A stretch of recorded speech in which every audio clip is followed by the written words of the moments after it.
Good morning everyone, welcome back to Sciento classes. आज फिर से आप लोग के बीच में नया वीडियो लेकर उपस्थित हूँ। आज आप लोग के बीच में ऐसे चैप्टर को डिस्कस करने वाला है जिससे हर बार एमसीक्यू या 3 मार्क्स वाले क्वेश्चन एग्जाम में बन जाते हैं। आज हम लोग 12th फिजिक्स का चैप्टर नंबर 6 इलेक्ट्रोमैग्नेटिक इंडक्शन से जितने भी इंपॉर्टेंट टॉपिक है उस टॉपिक को डिस्कस करेंगे और उसके बारे में थोड़ा थोड़ा जानेंगे। तो electromagnetic induction chapter number 6, first topic है मैग्नेटिक फ्लक्स। मैग्नेटिक फ्लक्स क्या होता है? तो जब मैग्नेटिक फील्ड लाइंस कोई पार्टिकुलर एरिया से पास करता है तो उसे बोलते हैं मैग्नेटिक फ्लक्स। मैग्नेटिक फ्लक्स को डिनोट करते हैं फाई एम से। फाई एम बराबर होता है बी डॉट ए। डॉट हटाएंगे तो क्या आता है? Cos theta. तो बी ए कॉस थीटा। तो मैग्नेटिक फ्लक्स का फॉर्मूला हो जाता है बी ए कॉस थीटा। मैग्नेटिक फ्लक्स किस पे डिपेंड करता है? पहला मैग्नेटिक फील्ड लाइंस पे, दूसरा एरिया वेक्टर पे और तीसरा एंगल पे। इसका यूनिट पूछ लिया जाता है तो मैग्नेटिक फील्ड का यूनिट यहाँ से आ जाता है तो यूनिट हो जाएगा वेबर। मैग्नेटिक फील्ड का यूनिट क्या हो जाएगा? वेबर। अगर यही सीजीएस यूनिट पूछ लिया जाए तो सीजीएस यूनिट हो जाता है maxwell. 1 weber equal to 10⁸ maxwell. Very very important है। और एक और, जितना भी डॉट प्रोडक्ट होता है कैसा क्वांटिटी होता है? तो याद रखें दोस्तों, स्केलर क्वांटिटी। तो मैग्नेटिक फ्लक्स कैसा क्वांटिटी है? Scalar quantity. ठीक, उम्मीद करते हैं आपको मैग्नेटिक फ्लक्स का समझ आ गया। इसका नेक्स्ट टॉपिक है इलेक्ट्रोमैग्नेटिक इंडक्शन, जो इस बार मॉडल सेट का क्वेश्चन भी है। इलेक्ट्रोमैग्नेटिक इंडक्शन क्या होता है कि जब मैग्नेटिक फ्लक्स लिंक करेगा कॉइल के साथ, जब मैग्नेटिक फ्लक्स कॉइल के साथ लिंक करेगा तो कॉइल में ईएमएफ इंड्यूस्ड हो जाएगा। इस फेनोमेनन को बोलते हैं electromagnetic induction. Whenever the changing magnetic flux linked with a coil, then EMF will induced in a coil. This phenomenon is called electromagnetic induction. अब आते हैं थर्ड टॉपिक है Faraday's law of EMI। Faraday's law of EMI क्या है? फ्राडेज ने एक experiment किया, उस एक्सपेरिमेंट का नाम था फ्राडेज एक्सपेरिमेंट। फ्राडेज एक्सपेरिमेंट के बेसिस में फ्राडेज ने 2 लॉ दिया, एक फर्स्ट लॉ और दूसरा है सेकेंड लॉ। फर्स्ट लॉ क्या था? इलेक्ट्रोमैग्नेटिक का डिफिनेशन जो होता है वही फर्स्ट लॉ का स्टेटमेंट है। Whenever the change of magnetic flux linked with a coil, then EMF will induced in a coil. This EMF is last so long as change in magnetic flux continuous. ये first law है। और second law बोला जाता है magnitude of induced EMF is directly proportional to rate of change of magnetic flux.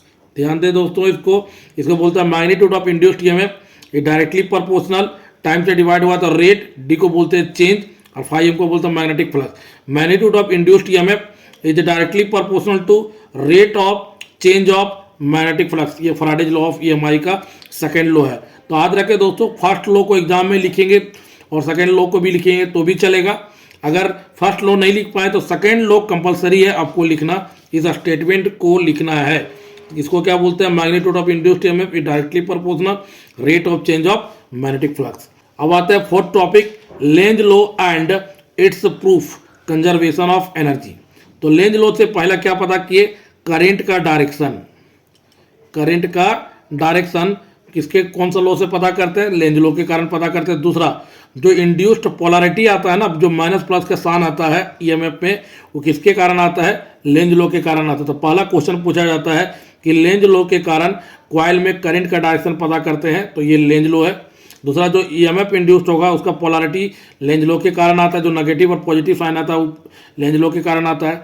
तीसरा question है Lenz law किसको follow करता है? तो कंजर्वेशन ऑफ एनर्जी को फॉलो करता है। और चौथा, इसका स्टेटमेंट आता है। स्टेटमेंट कैसे आता है इसका? ध्यान दे, स्टेटमेंट बोला जाता है कि the EMF will induced in such that it will oppose the cause of its production. The EMF will induced in such that it will oppose the cause of its production. ठीक है, Lenz law से question objective पूछा जाता है। जैसे मान लेते हैं एक कॉइल दिया है वहां पे, और यहाँ पे ध्यान दे, ये हमारा N पोल है और ये हमारा S पोल है। मैग्नेट कॉइल की तरफ मूव कर रहा है तो कॉइल में करंट का डायरेक्शन पता करना है। तो आप लोग याद रखें, अगर N पोल आता है कॉइल में, करंट का डायरेक्शन हो जाएगा एंटी क्लॉकवाइज। अगर कॉइल में अगर S पोल आता है तो S पोल हो जाएगा तो कौन सा डायरेक्शन? क्लॉकवाइज। तो ध्यान दे, जब N पोल सामने आ रहा है तो मैग्नेटिक फील्ड लाइन क्या होगा? इंक्रीज होगा। मैग्नेटिक फील्ड लाइन इंक्रीज होगा तो फ्लक्स इंक्रीज होगा। फ्लक्स इंक्रीज होगा तो ईएमएफ इंड्यूस्ड हो जाएगा, और ईएमएफ इंक्रीज होगा तो क्या करना है, यहाँ पे ध्यान दे, लेंज लॉ क्या करता है कि अपने प्रोडक्शन को अपोज करता है, मतलब मैग्नेट को दूर भगाएगा। और हम जानते हैं कि लाइक पोल के बीच में क्या होता है, रिपेल होता है। तो एन पोल यहाँ पे था, तो एक और एन पोल अगर यहाँ डालेंगे तो ये क्या करेगा, दूर चले जाएगा। अब एन ऑन एन पोल के बीच में रिपेल हो रहा है तो दूर चले जाएगा, इससे क्या होगा, ईएमएफ कम इंड्यूस्ड होगा। तो जब एन पोल आएगा तो करंट का डायरेक्शन कॉइल में क्या हो जाएगा, एंटी क्लॉकवाइज हो जाएगा। इस प्रकार से क्वेश्चन बनता है लेंज लॉ में, ऑब्जेक्टिव क्वेश्चन बनता है।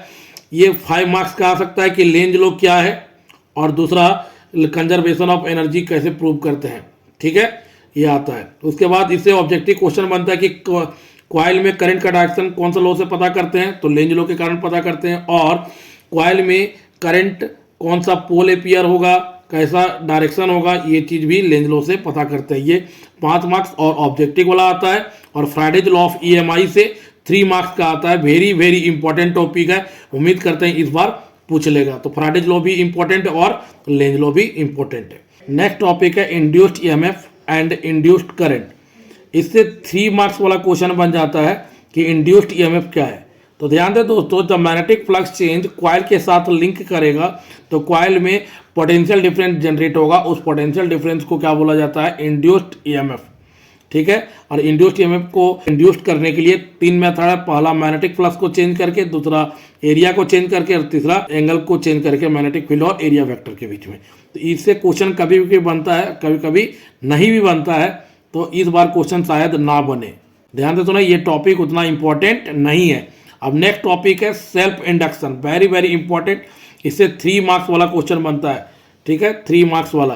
सेल्फ इंडक्शन क्या है, मतलब एक कॉइल में करंट देंगे और उसी कॉइल में ईएमएफ को डेवलप कराएंगे। इस फेनोमेनन को बोलते हैं सेल्फ इंडक्शन। व्हेन ये changing current flowing through in a coil, when ये changing current flowing through in a coil, EMF will induced in a same coil. This phenomenon is called self induction. Self induction से ध्यान दे, जो magnetic flux link होगा वो directly proportional हो जाता है किसका, current passing through the coil का। तो इसको हटाएंगे तो ये आएगा L, तो ये हो जाएगा हमारा phi equal to L I. तो L इक्वल टू क्या निकल के आएगा, फाई बाय आई। तो ये हमारा L जो है वो होता है कोफिशिएंट ऑफ सेल्फ इंडक्शन, या L को बोलते हैं सेल्फ इंडक्टेंस, ठीक है। तो सेल्फ इंडक्टेंस का डिफिनीशन या कोफिशिएंट ऑफ सेल्फ इंडक्शन का डिफिनीशन पूछ लिया जाता है। The ratio of magnetic flux linked with a coil changes to the current passing through the coil is called self inductance या कोफिशिएंट ऑफ सेल्फ इंडक्शन, ठीक है। Very very important topic है, 3 marks का या तो 1 मार्क्स का बन जाता है। अब आते हैं 7 नंबर। 7 नंबर क्या है, म्यूचुअल इंडक्शन और कोफिशिएंट ऑफ म्यूचुअल इंडक्शन।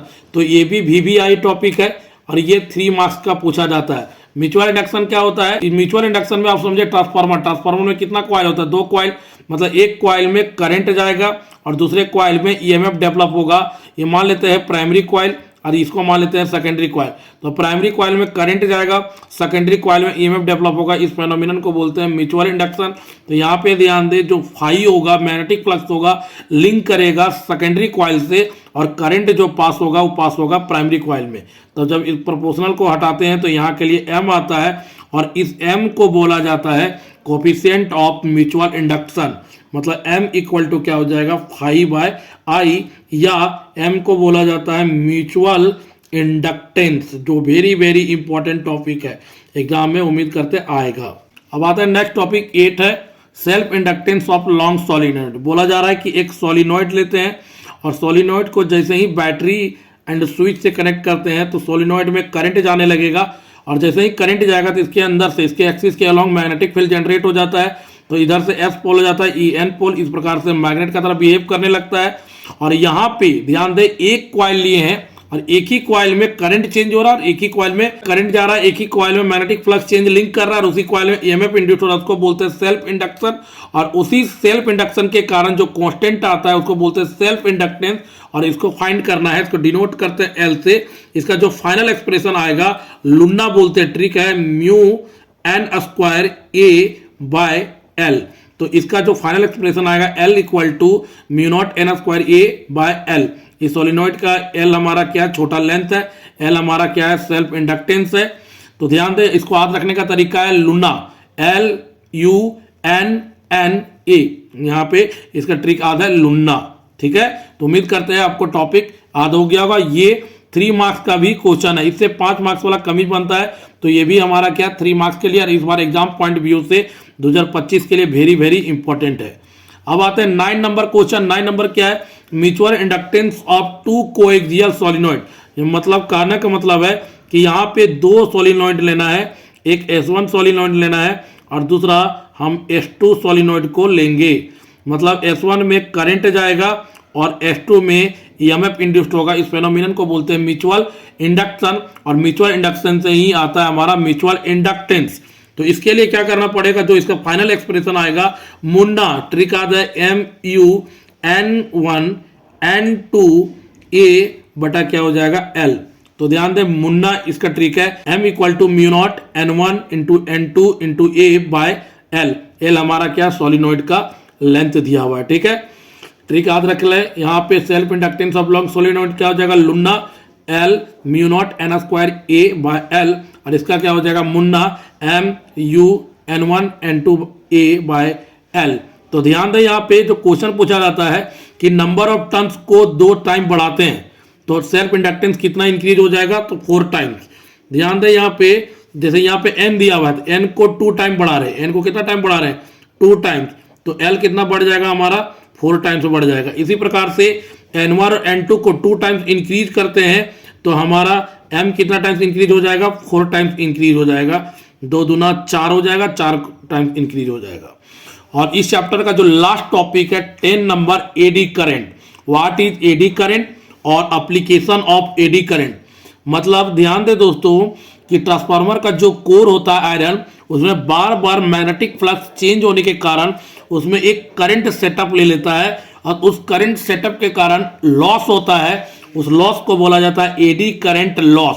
और एडी करंट को कम करने के लिए कोर को हम लोग क्या करते हैं, लेमिनेटेड करते हैं। तो ध्यान दे दोस्तों कि ट्रांसफार्मर के कोर को लेमिनेटेड करके हम एडी करंट लॉस को क्या कर सकते हैं, कम कर सकते हैं। ठीक है, अब उसके बाद आता है एप्लीकेशन ऑफ एडी करंट। इससे भी क्वेश्चन आ जाता है, इसका यूज स्पीडोमीटर में कर सकते हैं और भी बहुत सारा एप्लीकेशन है।